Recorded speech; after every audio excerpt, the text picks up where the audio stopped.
Big Boss season 7 title winner Pallavi ప్రశాంత్ని పోలీసులు arrest చేశారు. ప్రజెంట్గా ఇతన్ని 14 రోజుల రిమాండ్ మీద జైలుకు తరలించారు. ఈ విషయం మీలో చాలా మందికి ఆల్రెడీ తెలిసే ఉంటుంది. అయితే అసలు ఈ పల్లవి ప్రశాంత్ ఎవరు, ఇతని బ్యాక్గ్రౌండ్ ఏంటి, ఇతను బిగ్ బాస్లోకి ఎలా వచ్చాడు, పల్లవి ప్రశాంత్ని అరెస్ట్ చేయడానికి కారణాలేంటి, ఇతన్ని ఏ సెక్షన్ల కింద అరెస్ట్ చేశారు, పల్లవి ప్రశాంత్కి ఎటువంటి శిక్షలు పడబోతున్నాయి, ఈ విషయాలన్నింటినీ మనం ఈ వీడియోలో డీటెయిల్గా తెలుసుకుందాం. నిజానికి ఈ వీడియో చేయాలని మేము అనుకోలేదు, కానీ చాలామంది ఈ టాపిక్ పైన వీడియో చేయమని పదే పదే కామెంట్స్లో మెసేజ్లు అడుగుతున్నారు. అందుకే మీ అందరి కోసం ఈ వీడియో.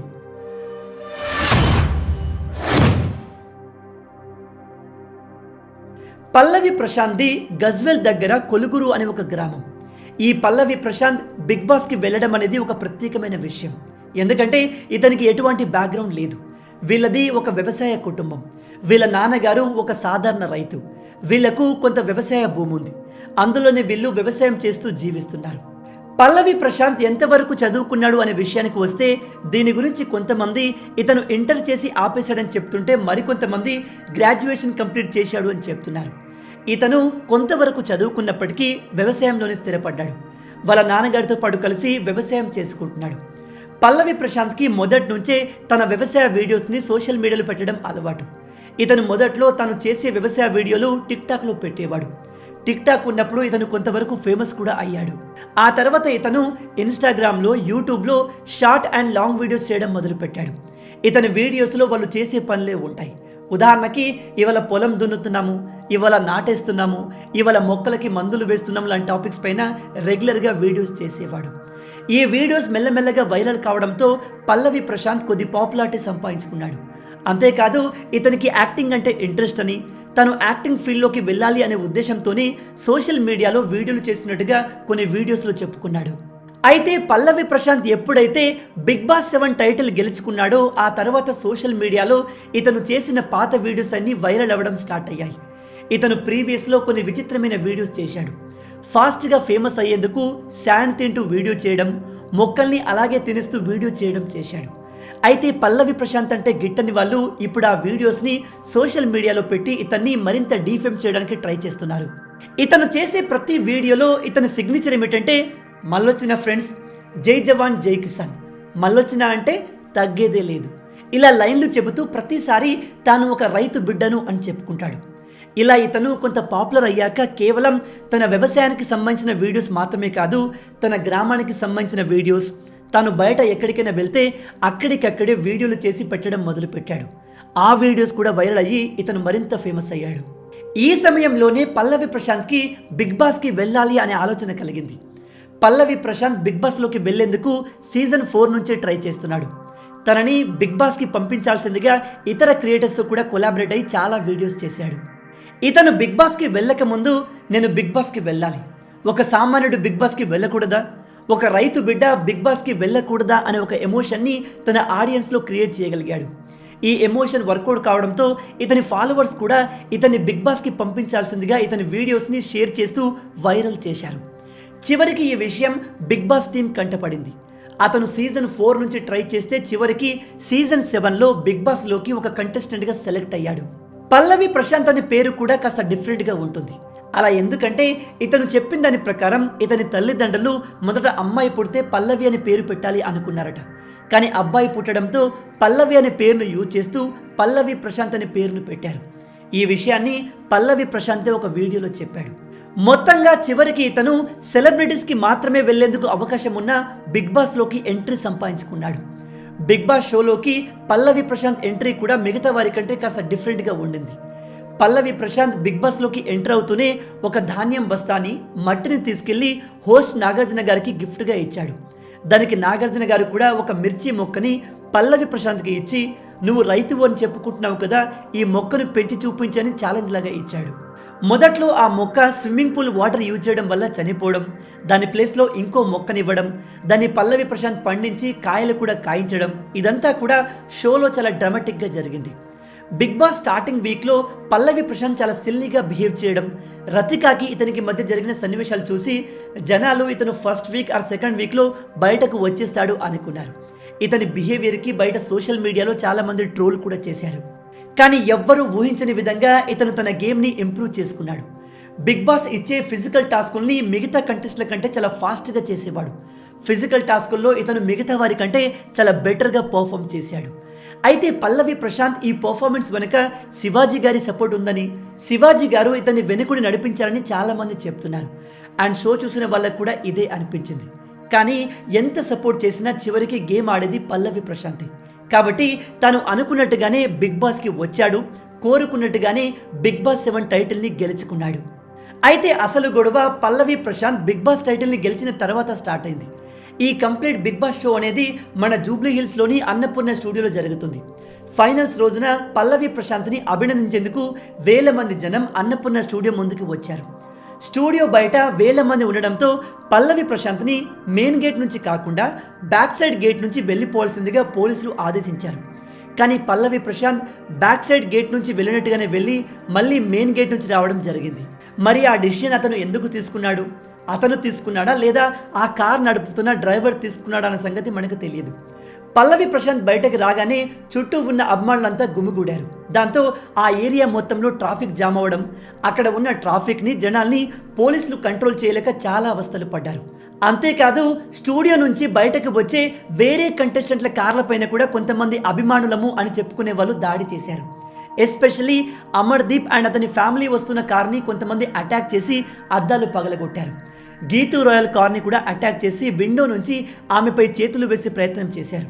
అలాగే అశ్విని కార్ పైన కూడా దాడి చేశారు. అక్కడితో ఆగకుండా ఇంకొంతమంది దగ్గరలో ఉన్న ఆర్టీసీ బస్సులు అద్దాలు కూడా పగలగొట్టారు. మొత్తంగా ఆ ఏరియాలో పెద్ద డిస్టర్బెన్స్ క్రియేట్ అయింది. ఆ సమయంలో చాలామంది పోలీసులు పల్లవి ప్రశాంత్ కార్ దగ్గరకు వచ్చి నువ్వు ఇక్కడి నుంచి త్వరగా వెళ్ళిపో, ఇబ్బంది క్రియేట్ అవుతుంది అని చెప్తున్నా పల్లవి ప్రశాంత్ ఆ సమయంలో నేను ఒక రైతు బిడ్డకు మాట్లాడే అధికారం లేదా అన్నట్టుగా అసలు సంబంధం లేకుండా మాట్లాడాడు. ఇదంతా అయిపోయాక మరుసటి రోజు ఉదయం టీఎస్ఆర్టీసీ దాదాపు తమ 6 బస్సుల అద్దాలు పగలగొట్టినట్టుగా పోలీసులకు కంప్లైంట్ చేసింది. అలాగే పోలీసులు కూడా సుమోటోగా పల్లవి ప్రశాంత్ పైన కేసులు బుక్ చేశారు. పల్లవి ప్రశాంత్ పైన సెక్షన్ 147, 148, 290, 353, 427 ప్రకారం కేసులు బుక్ అయ్యాయి. అంతేకాదు పీడీపీపీ యాక్ట్ సెక్షన్ 3 కింద కూడా ఒక కేసు బుక్ అయింది. ఈ పీడీపీపీ అనేది ప్రభుత్వ ఆస్తుల్ని ధ్వంసం చేసినందుకు పెట్టిన కేసు. ఇది నాన్ బెయిలబుల్.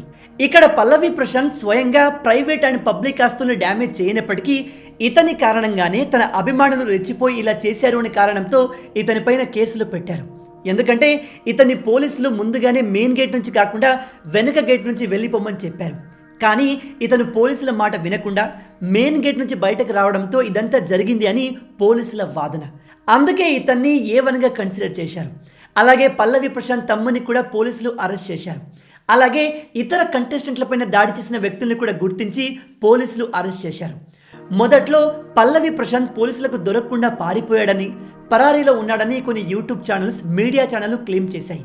కానీ అవన్నీ అబద్ధమని, నేను ఎక్కడికి వెళ్ళలేదని, ఇంట్లోనే ఉన్నారని పల్లవి ప్రశాంత్ ఒక రీల్ వీడియో చేసి అందరికీ తెలియజేశాడు.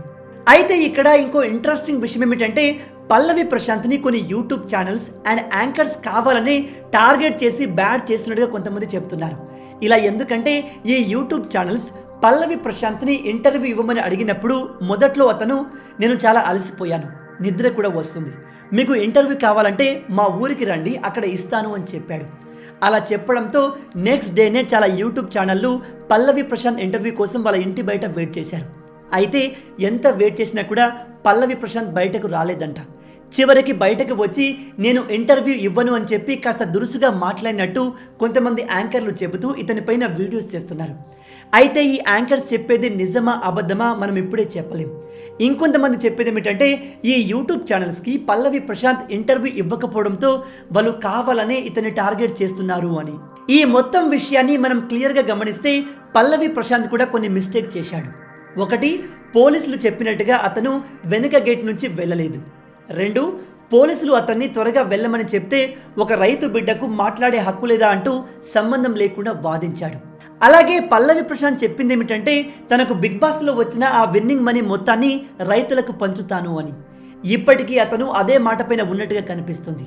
కానీ అతను ఒక సందర్భంలో అందరికీ హెల్ప్ చేయడానికి నేను సీఎంని కాదు, నన్ను మీరు సీఎంని చేస్తారా అన్నట్టుగా మాట్లాడాడు.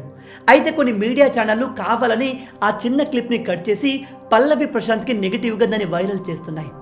మొత్తంగా ఇన్ని కారణాల వల్ల పల్లవి ప్రశాంత్ని ప్రెసిడెంట్గా పోలీసులు అరెస్ట్ చేసి 14 రోజుల రిమాండ్ కింద జైలుకు పంపించారు. అయితే పల్లవి ప్రశాంత్కి హెల్ప్ చేస్తూ భోలే గారు లాయర్లతో వచ్చి అతనికి బెయిల్ ఇప్పించే ప్రయత్నం చేస్తున్నారు.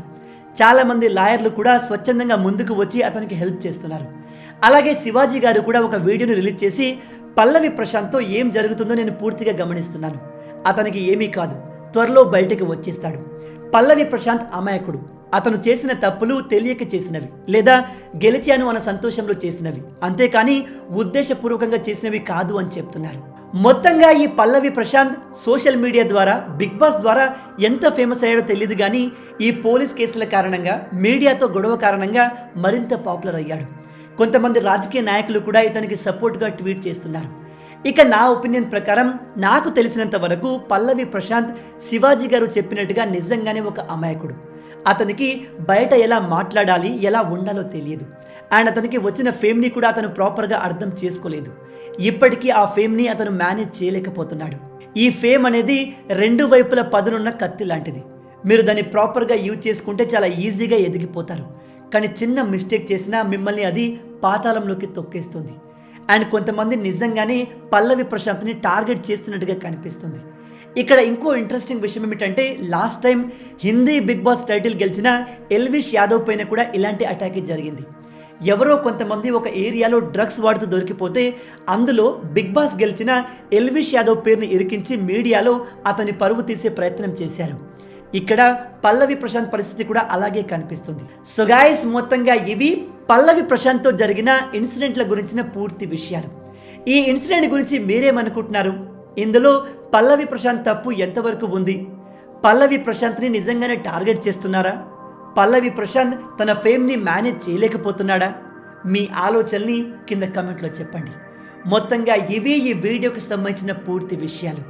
ఈ వీడియో మీకు నచ్చింది అనుకుంటున్నాను. వీడియో నచ్చితే అలా ఊరికే చూసి వెళ్ళిపోకుండా వీడియోని లైక్ చేయండి. ఈ వీడియోకి నేను మీకు ఇచ్చే లైక్స్ టార్గెట్ 5000 లైక్స్. చాలా ఈజీ, సింపుల్గా చేసేయండి. మీరు కొట్టే లైక్స్కి కింద ఉన్న లైక్ బటన్ పగిలిపోవాలి. అలాగే ఇలాంటి మరిన్ని ఇంట్రెస్టింగ్ వీడియోస్ కోసం మన ఛానల్ని సబ్స్క్రైబ్ చేసి మమ్మల్ని సపోర్ట్ చేయొచ్చు కదా. ఇది మీకు కంప్లీట్లీ ఫ్రీ, కానీ మీరు చేసే ప్రతి ఒక్క లైక్ అండ్ సబ్స్క్రిప్షన్ మాకు మరిన్ని వీడియోస్ చేయడానికి ఒక మోటివేషన్లా ఉంటుంది. కాబట్టి వీడియోని లైక్ చేసి ఛానల్ని సబ్స్క్రైబ్ చేయడం మర్చిపోవద్దు. రాబోయే వీడియోలో ఇంకో ఇంట్రెస్టింగ్ టాపిక్తో మళ్ళీ కలుద్దాం. అడల్ దెన్, జై హింద్.